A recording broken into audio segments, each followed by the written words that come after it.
Bismillahirrahmanirrahim. Assalamualaikum warahmatullahi wabarakatuh. Ketemu lagi dengan saya Siti Maksumah. Untuk kali ini kita akan belajar pengantar ekonomi ya. Tapi sebelum itu jangan lupa klik like, subscribe, share, komen, dan juga tekan tombol lonceng. Oke, mungkin kita materinya cukup banyak, jadi nanti saya akan cepat dan poin-poin pentingnya saja ya. Oke, pertama adalah keseimbangan pasar. Keseimbangan pasar itu terjadi ketika permintaan dan penawaran terjadi pada titik yang disepakati antara penjual dan pembeli. Pada harga berapa sih? Gitu. Kemarin, ada permintaan penawaran kemarin ya. Itu harga berapa yang disepakati adalah itu titik equilibrium. Oke, selanjutnya adalah elastisitas permintaan. Elastisitas apa sih? Elastisitas adalah rasio yang mengukur perubahan jumlah yang diminta atau ditawarkan sebagai akibat perubahan faktor yang mempengaruhinya. Nah, kalau elastisitas permintaan adalah rasio yang mengukur derajat kepekaan jumlah barang yang diminta sebagai akibat perubahan harga. Oke, jenis-jenis koefisien dari elastisitas permintaan ini adalah satu, elastik. Jika persentase perubahan jumlah barang yang diminta lebih besar daripada persentase perubahan harga, atau jika nilai koefisiennya lebih dari 1. Nah, ini biasanya terjadi pada barang yang substitusinya banyak. Oke, selanjutnya adalah inelastik. Adalah jika persentase perubahan jumlah barang yang diminta lebih kecil daripada persentase perubahan harga, jadi nilai koefisiennya itu kurang dari 1. Ini terjadi jika barang yang tidak memiliki banyak substitusi atau penggantinya gitu. Contohnya garam gitu ya. Selanjutnya adalah elastik uniter. Adalah jika persentase perubahan jumlah barang yang diminta sama dengan persentase perubahan harganya. Nilai koefisiennya adalah 1. Selanjutnya adalah elastik sempurna.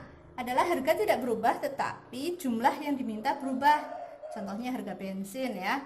Oke, selanjutnya inelastik sempurna adalah berapapun perubahan harga yang terjadi tidak akan berpengaruh terhadap jumlah barang atau jasa yang diminta. Misalkan permintaan terhadap beras ya.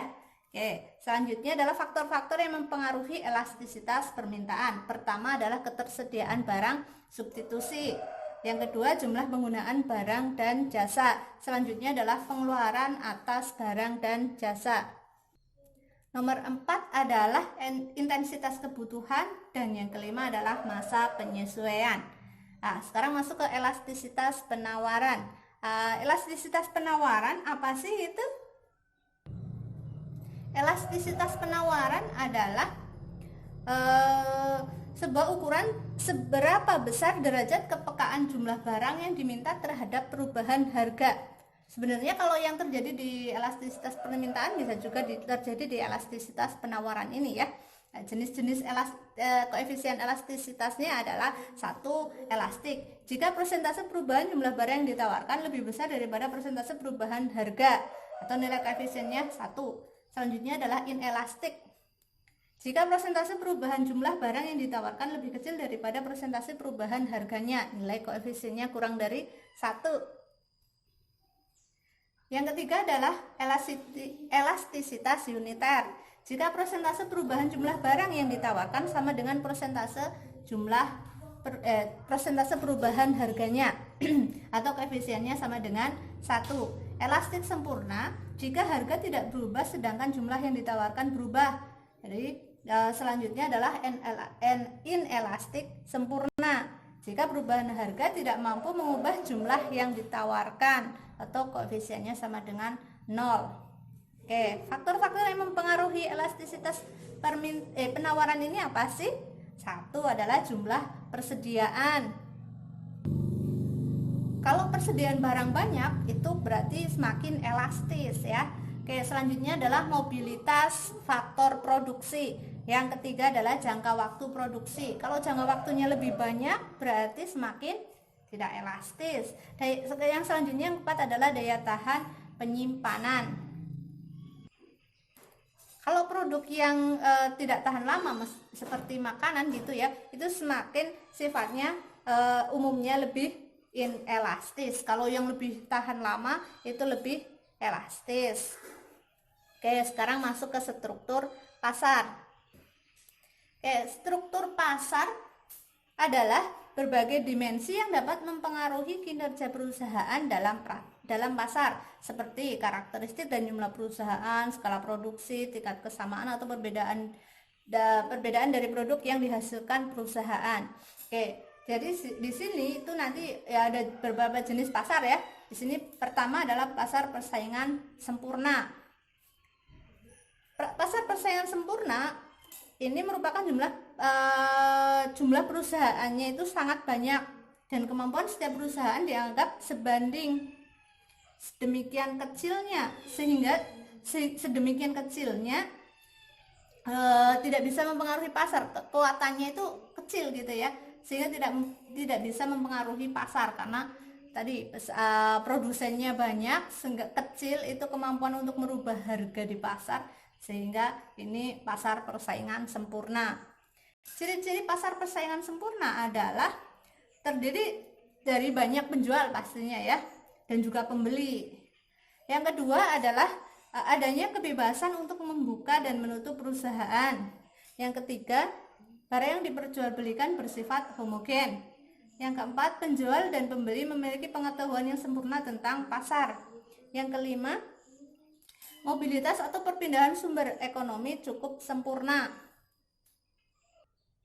Maksudnya adalah perpindahannya itu tidak mengalami hambatan. Oke ya, segala sesuatu ada baik dan buruknya ya. Ini kebaikan pasar persaingan sempurna adalah menggunakan sumber daya secara efisien. Yang kedua, adanya kebebasan bertindak dan memilih. Keburukannya adalah kelemahan dalam asumsi, tidak mendorong adanya inovasi, membatasi pilihan konsumen, dan juga menimbulkan eksploitasi sumber daya dan ongkos sosial. Oke, itu pasar persaingan sempurna. Selanjutnya adalah pasar monopoli. Pasar monopoli adalah suatu bentuk interaksi antara permintaan dan penawaran yang ditandai oleh adanya produsen tunggal yang berhadapan dengan konsumen atau pembeli yang banyak. Produsennya tunggal tapi pembelinya banyak, gitu ya. Itu pasar monopoli. Ciri-ciri pasar monopoli apa sih? Oke, satu, hanya ada satu penjual. Yang kedua, terdapat banyak pembeli. Yang ketiga, adanya hambatan untuk masuk ke dalam pasar. Kebaikan pasar monopoli adalah efisiensi dan pertumbuhan ekonomi. Yang selanjutnya adalah menghindari produk tiruan dan persaingan tidak bermanfaat gitu ya. Yang tiga, menimbulkan skala ekonomi yang menurunkan biaya produksi. Yang keempat, efisiensi dalam pengadaan barang publik. Oke, kelemahannya juga ada ya atau keburukannya gitu ya. Pasar monopoli apa sih? Oke, penyimpangan alokasi sumber daya. Adanya ketidakadilan, kesenjangan dalam pembagian pendapatan. Yang ketiga adalah mengurangi kesejahteraan konsumen. Yang keempat, adanya eksploitasi terhadap konsumen dan pekerja. Yang kelima, memburuknya kondisi makroekonomi nasional. Dan yang keenam adalah memburuknya kondisi perekonomian dunia. Oke, itu pasar monopoli ya. Selanjutnya adalah pasar oligopoli. Apa sih pasar oligopoli itu? Oke, maaf ya, ini memori penuh, lupa belum dihapus, jadi harus dipindah dulu ya. Oke, sebentar. Nanti kita ketemu lagi di video selanjutnya ya.